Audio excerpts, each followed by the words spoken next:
Aqui na Metropolitana e agora está começando mais um Momento Saúde. Hoje eu estou aqui recebendo meu amigo queridíssimo, o Dr. Marcelo Tonos, está por aqui. Marcelo, Bom dia, Nina. Bom dia, doutor, seja bem-vindo, tudo Muito bem? obrigado.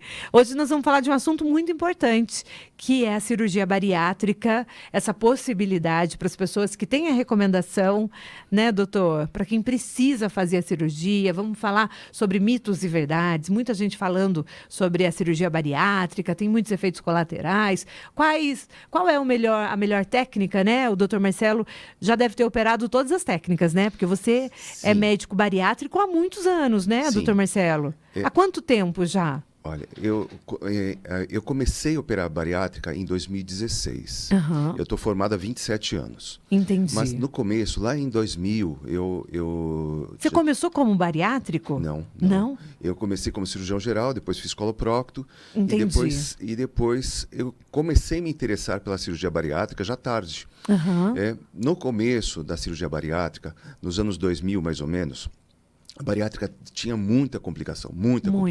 Aham. Eu falava, eu não quero operar esse troço. É. Eu não, E eu não acontecia de gostava. algumas pessoas morrer com frequência depois que faziam a Exato. bariátrica, né? Tinha uma mortalidade ainda elevada. Eu sei que a pessoa, naquela época, assinava um termo sabendo do risco, né? Porque tem acompanhamento psicológico, tem todo um preparo, mas era um termo que a pessoa assinava, a família toda era avisada sobre o risco que a pessoa estava assumindo. Esse risco ainda existe? Não, agora caiu muito. É? Então, em 2000, o risco de mortalidade era de 1,5% a 2%.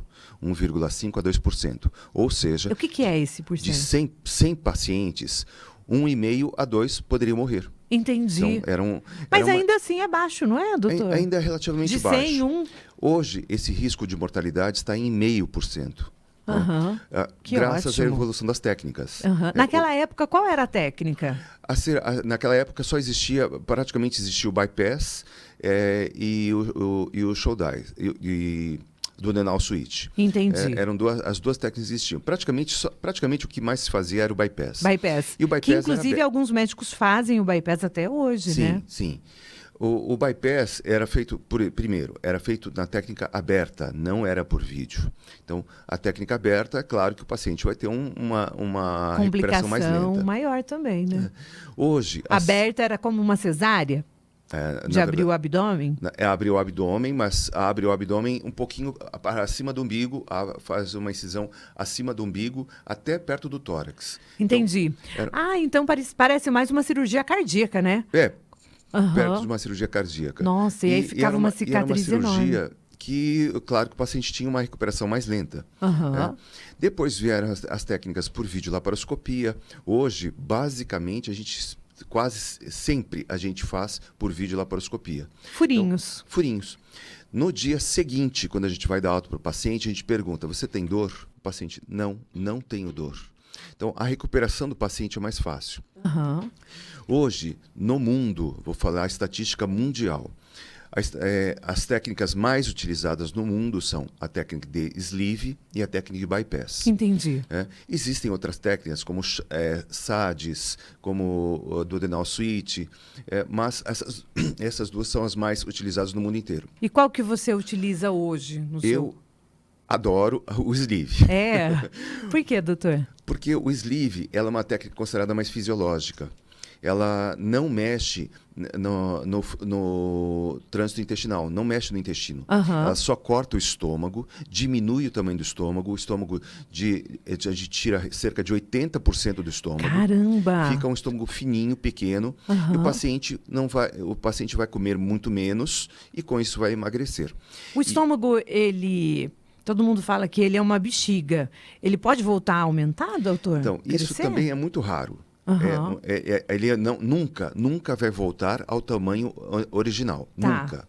Ele pode aumentar um pouquinho? Até pode, mas é muito raro também. Aham. Então, essa história de que você vai operar, mas seu estômago vai voltar ao que era antes. Não, isso não existe, isso é mito. Tá, entendi. Mas por que alguns pacientes que fazem bariátrica engordam de novo? O que acontece com essas pessoas? Aí depende muito da técnica também. É Vamos lá. mesmo? Por exemplo, no sleeve, nós tiramos 80% do estômago. Às vezes até 85% do estômago. No fundo gástrico, Lá em cima no estômago, a gente tem um hormônio chamado grelina. A grelina é o hormônio da fome. Quando nós tiramos esse estômago, a grelina sai junto, a produção de grelina também diminui. Ou seja, o paciente perde a fome. E eu pergunto para os pacientes, você tem fome? Não. Você tem fome? Não. Aí eu tenho desejo de comer, mas não é fome. Entendi. Então o paciente começa a comer menos. Por que não existe uma cirurgia que tire só a grelina e deixa o estômago lá? Não tem como? Porque se é a grelina que dá o sinal da fome, essa sensação, porque o que é a pessoa obesa? É a pessoa que come mais do que precisa e gasta menos energia. Se você tirar só a grelina, a pessoa vai emagrecer e aí não resolve o problema? Tentaram Existe já isso, algumas essa possibilidade? técnicas assim, mas não tiveram sucesso. Se você quiser virar um pouquinho seu fone assim, pode virar. Isso, joga para trás. Isso, ótimo. Tentaram algumas técnicas para tentar inibir a grelina. Tentaram Por essa exemplo, possibilidade. Colocar uma banda no estômago. Né? Como se fosse um clipe no estômago e não cortava o estômago. Sei. Mas o resultado não foi mesmo. Né? Então, a gente sabe que tirando esse estômago, diminuindo o tamanho do estômago e tirando a grelina, o paciente vai ter êxito. A cirurgia do bypass é a retirada de 80% do estômago. Do sleeve. Do sleeve. E o bypass qual que é? Não é a amarração do estômago? No bypass, a gente corta o estômago, diminui o tamanho do estômago, corta o intestino, mexe com o intestino. E faz um desvio. Bypass, em inglês, significa desvio. Então, há um desvio intestinal. Então, uma diminuição do tamanho do intestino. Entendi. Por que ela é considerada antifisiológica? Porque o trânsito intestinal muda. Se a gente corta e desvia, daí a gente tem que juntar intestino com intestino, juntar estômago com intestino. Entendi. Então, você cria um desvio para diminuir a absorção. E, consequentemente, o paciente vai emagrecer. Entendi. Reganho de peso, que você me perguntou. Ele é mais comum no bypass do que no sleeve. Estatisticamente, 23% no sleeve e 27% no bypass. Então, ambas as técnicas podem causar reganho de peso? Sim. Ela é um pouco mais frequente no bypass. O que a gente observa nos pacientes é que eles conseguem modificar a ingestão. Por exemplo, o paciente pós-bypass consegue comer 450 gramas numa refeição. Onde vai essa comida? Ela está indo direto para o intestino. Ela está entrando no estômago, que é pequenininho, e vai direto do estômago para o intestino. Isso faz com que o paciente consiga ingerir uma quantidade maior e, consequentemente, vai ganhar peso. Entendi. Eu já tive alguns pacientes no consultório que chegaram lá. Eu fiz bypass há tantos anos atrás. Eu tinha MC de 43. A gente vai medir, calcular, o paciente está com 43 de novo de MC. Ou seja, ganhou tudo de novo. Ganhou. Aí eu pergunto qual a técnica, né? A grande maioria ainda é o bypass. Entendi. A escolha da técnica depende do médico ou da condição do paciente? Dos dois. Eu costumo dizer que essa escolha deve ser conjunta. O médico orienta, olha, para você tal técnica será melhor. Mas se o paciente falar, eu não quero essa técnica, eu não posso ir contra o paciente também. Tá. Então essa decisão tem que ser conjunta. Não pode Você ser mostra unilateral. pós e contra, né, doutor? Pós e contra Explica, das duas porque técnicas. as técnicas também mudam os efeitos colaterais, né? Não muda? Sim. As complicações, né? No sleeve, a gente tem medo sempre da fístula. O que é fístula? Fístula é soltar a gente faz 2 linhas de sutura. Uma linha de grampeamento com grampeador mecânico por videolaparoscopia, né? Tudo por vídeo. E depois a gente vem dando ponto. Dando ponto manualmente, costurando o estômago. Ali, em algum ponto, ele pode soltar algum ponto. Isso vaza líquido para a cavidade abdominal. Isso não é bom. Isso não é bom. E aí o paciente tem que reinternar, muitas vezes a gente tem que levar de novo para o centro cirúrgico. Isso. Mas o paciente acaba ficando, às vezes, comum? mês. A estatística eu não sei dizer exatamente a estatística para você, mas é uma complicação que a gente pode ter. No bypass, a gente tem outras complicações diferentes. Entendi. Tem a fístula também, pode existir a fístula. Tem a hernia de Petersen. A hernia de Petersen é uma complicação gravíssima. Ela pode ocorrer anos depois da cirurgia bariátrica. Hernia de Peters é como se fosse um nó nas tripas. Aham. E aí o paciente tem que ser levado ao centro cirúrgico de novo, é uma cirurgia de urgência, às vezes tem que tirar um pedaço do intestino que morreu, então é uma complicação gravíssima. Essa complicação, ela dá só para quem operou a bariátrica ou pode dar com qualquer outra pessoa? Porque eu já vi história de gente que teve o intestino amarrado, que deu um nó, mas essa pessoa nunca passou por nenhuma cirurgia bariátrica. Sim, existe a hérnia interna, o volvo de sigmoide, que são complicações que o intestino pode apresentar. A hérnia de Petersen é exclusiva do bypass, só existe no bypass. Mas essas torções intestinais podem acontecer com qualquer um, é claro. E é claro que isso depende muito da anatomia de cada um. Né? Ninguém é igual a ninguém. Todos nós somos diferentes. Uma outra complicação que a gente vê também com frequência no bypass é o dumping. É o aumento do trânsito intestinal. O paciente come e faz cocô, come e faz cocô. Então, inclusive, algumas pacientes parece que tem que fazer reposição suplementar para o resto da vida. Isso realmente acontece? É mais comum a gente ter que suplementar no bypass do que no sleeve. No sleeve, raramente a gente precisa repor vitamina. No bypass, basicamente todos os pacientes deverão repor vitamina. Os estudos mostram que pelo menos 2 anos de reposição de vitamina e depois você vai fazendo controle para ver se precisa ou não. Mas a maioria toma vitamina, às vezes, por resto da vida. Quando a pessoa opera a bariátrica, muitas queixas, né? Porque ontem, quando eu falei que você estaria aqui, muitas queixas de queda de cabelo, fraqueza, a própria depressão que a pessoa teve depois da cirurgia. É comum, doutor? A fraqueza geralmente é por causa da ingestão. Isso ocorre nos primeiros dias. Como é a dieta no pós-operatório? O paciente operou, ele tem que ingerir a primeira semana só de dieta hídrica. Tudo que vira água. Água, chá, gelatina, Gatorade, água de líquido. Coco. Só líquido que vai virar água. E ele vai tomar 50 ml de meia em meia hora. Caramba, é muita coisa. Uma quantidade muito pequena. Então, 50 ml. 50 ml de meia em meia hora. A pessoa não morre de fome na primeira semana? E, na verdade, isso ajuda a emagrecer. Né? Como o paciente tem muita reserva de gordura, essa gordura vai se transformar vai ter uma via metabólica que vai transformar em açúcar. O organismo ele vai procurar aquela gordura parada. Né? Então, ajuda a emagrecer. Então, o paciente sente fraqueza na primeira, segunda semana, geralmente. 2 semanas assim? Só líquido? Uma semana hídrica, aí depois entra a dieta líquida, e aí já entra uma sopinha. Na terceira semana entra a dieta pastosa, na 4ª semana que vai entrar a dieta leve. Então, a evolução é bem devagarzinho. Entendi. Quantos quilos na cirurgia a pessoa perde? A estimativa da cirurgia bariátrica é de 35% a 40% do peso atual. Vamos considerar uma pessoa de 100 quilos. Ela vai perder em torno de 35 a 40 quilos. Uma pessoa de 120 quilos vai perder mais. Uma pessoa de 160 quilos vai perder mais. Entendi. Se uma pessoa precisa perder 60, 70 quilos, ela demora quanto tempo depois para conseguir chegar naquilo que o médico pede? Eu tive uma paciente que ela tinha 150 quilos. E ela precisava perder quantos quilos? Ela perdeu... Eu sei que ela chegou a 65 quilos. Ela chegou a 65 quilos. Com a técnica sleeve. Ela perdeu mais do que o que ela existe hoje. Exato. Né? Ela perdeu uns 3 seres humanos adultos, na verdade. Por aí. Caramba, muita coisa. E ela demorou quanto tempo? Então, ela perdeu a grande maioria no primeiro ano. E depois ela me mandou uma foto de um casamento que ela foi madrinha. E ela tinha perdido mais 5 quilos. Nossa! Né? Então, no total, ela perdeu 65, 150 da... Nossa! Daqui a pouco a gente traz o resultado para vocês, viu, gente? Depois do intervalo. Ô, doutor, o senhor acompanha uma paciente que opera por quanto tempo depois? Então, pelo menos um ano. Menos um ano. E vai uma vez por mês no consultório? Não. O primeiro retorno pós-cirurgia com 10 dias. O segundo retorno com 2 meses. O terceiro retorno, aí a gente combina com 6 meses.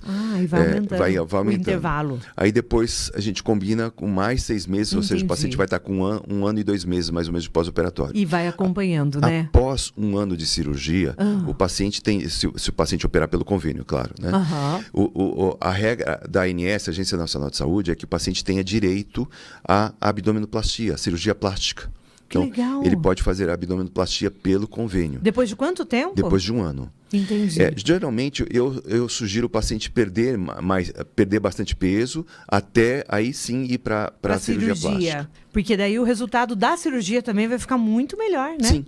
Quanto muito mais o paciente melhor. perder, melhor. O paciente mais novo que o senhor atendeu no consultório para cirurgia de bariátrica? 16 anos. 16 anos? Já 16. pode operar? Já pode. Teoricamente, já pode operar. É uma criança, é um adolescente, né? Então, Mas ele não está ainda em fase de crescimento, não é? Então, Até 18 anos?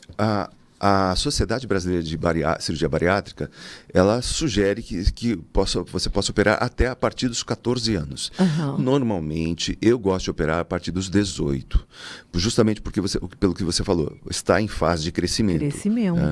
Pode modificar um pouquinho esse desenvolvimento da criança. Uhum. Eu gosto de operar máximo dos 18.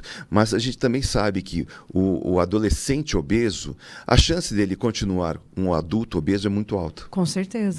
É mesmo. E os riscos à saúde, né? A questão cardíaca, né, doutor? Isso, eu me lembro, eu dava plantão no pronto-socorro, uma vez atendi um paciente de 280 quilos, 56 anos. Eu tenho 55. Ele era 1 ano mais velho do que eu sou hoje. Nossa, né? É mesmo.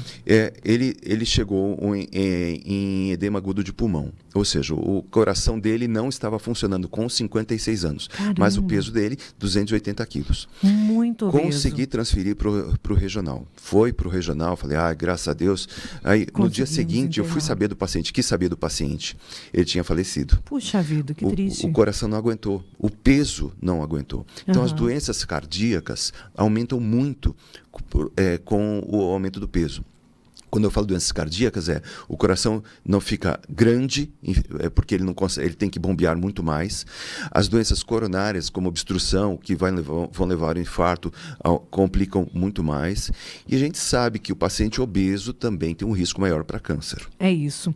Vamos para o intervalo e daqui a pouco a gente volta com o Dr. Marcelo Tonos, hoje falando sobre cirurgia bariátrica, e aí nós vamos entrar naquele assunto do cálculo, IMC. Não é, doutor? Isso aí. A partir de quantos quilos a pessoa tem recomendação para cirurgia bariátrica? Uma rapidinha com a Nina. Você tem operado mais homens ou mais mulheres? Quem que anda mais acima do peso?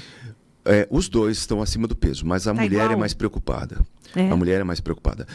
A mulher vem mais ao consultório. É mais comum, né, a gente operar mulher do que o homem. O homem, ele é mais relaxado. É ele que está dizendo, viu, gente? O homem vai menos ao médico do que a mulher. Isso é estatística, isso é fato, já comprovado. Né? O homem vai menos ao médico do que a mulher. O homem não liga se ele está barrigudo. A mulher, sim. A mulher gente, se desde incomoda que mais. nasce, a gente cresce indo ao ginecologista e todos os exames preventivos, né, doutor? A gente tem que mudar essa mentalidade, né? Eu sou mãe de menino e eu tento mudar, sabe? Porque é uma cultura antiga e que atrapalha muito a vida desses homens. Hoje a gente vê o próprio câncer coloretal atingindo homens jovens, né? A questão do coração, pessoas jovens morrendo de infarto. Então, assim, a gente não pode normalizar mais isso, né, doutor? Não é Deus é que quis, porque tem gente que vem com aquele discurso, tadinho, mas Deus é que quis assim. Não, ele morreu do quê? Foi de coração? Então Deus não quis, porque Deus dá a ciência, né? O conhecimento, a pessoa tem que ir fazer exames regulares. Se tivesse prevenido, não aconteceria. Não é, doutor? Exatamente. Eu acho que quando essas pessoas sobem para o céu, Deus deve colocar a mão na cabeça e falar, menino, o que você está fazendo aqui agora? Não era para você estar aqui, né? Veio cedo. Então, eu acho que a nossa conversa, o Momento de Saúde é para isso. É para alertar. O mundo ideal seria as pessoas não precisassem do Dr. Marcelo Tonos para uma bariátrica. Mas a gente sabe também que a questão do sobrepeso não é uma escolha. Ninguém está gordo porque quer, ninguém engorda porque quer. Tem o metabolismo, né, doutor? E a gente vai entender um pouquinho como que a pessoa chega até a cirurgia bariátrica, como que ela chegou lá. Porque também não foi de uma hora para outra, né, doutor? Sim, esse ganho de peso é progressivo, lento. Não é rápido, né? Uma pessoa para chegar nos 200 quilos demorou muito. Também não foi fácil ela ter chegado até lá. Então, como que a gente pode evitar? O que dá para fazer antes? Então, né? A primeira coisa, as duas coisas mais importantes, dieta e atividade física. Exercício físico. Exercício físico. A atividade física não é só para ficar bonito. Não. É para ter uma vida saudável. Quando eu falo de vida saudável, a gente sabe que a atividade física previne o câncer, diminui a gordura corporal, justamente porque essa gordura corporal pode ser carcinogênica, favorecer o câncer, protege contra doenças do coração. Infarto, principalmente, porque a circulação cardíaca está melhor, protege contra doenças pulmonares, porque a respiração, a troca gasosa dos pulmões está melhor. Então, a atividade física é super importante. E tem as doenças mentais, né? Que vem atingindo cada vez mais as pessoas. Cada vez mais frequentes. Ansiedade, depressão, né, doutor? E a gente sabe que a atividade física também produz serotonina e endorfina. Exato. Que são bons neurotransmissores. Exato. Que vão melhorar essa qualidade de estado de espírito, essa saúde mental. Super importante. E a dieta, obviamente, né? Aí nós estamos vivendo uma época onde predominam os alimentos fast foods e alimentos processados. Os alimentos processados, a gente sabe que eles são carcinogênicos também. Então, quando eu falo alimentos processados, é hambúrguer, salsicha, bacon, calabresa, blaquete de peru, peito de peru, isso também é processado. Eu como só peito de peru. Não, amigo, também é processado. Você lembra quando o peito de peru era a melhor coisa desse mundo? Exato, eu lembro. E até os nutricionistas recomendavam. Eu lembro. E o peito de peru ficou caro uma época, super valorizado, como se fosse um alimento saudável mesmo. Exato. Hoje a gente já evoluiu e entendemos que o peito de peru é embutido. Não é bom, né? Então, a gente tem que evitar. Essas carnes processadas vão liberar substâncias que são carcinogênicas, que favorecem o câncer. Então, nada disso, tudo isso a gente deveria evitar. É isso. Então, daqui a pouquinho o doutor vai ensinar um cálculo para vocês. E aí, a gente vai saber se você já vai pegando aí a balança para a gente calcular a idade, o peso, depois do intervalo. Bom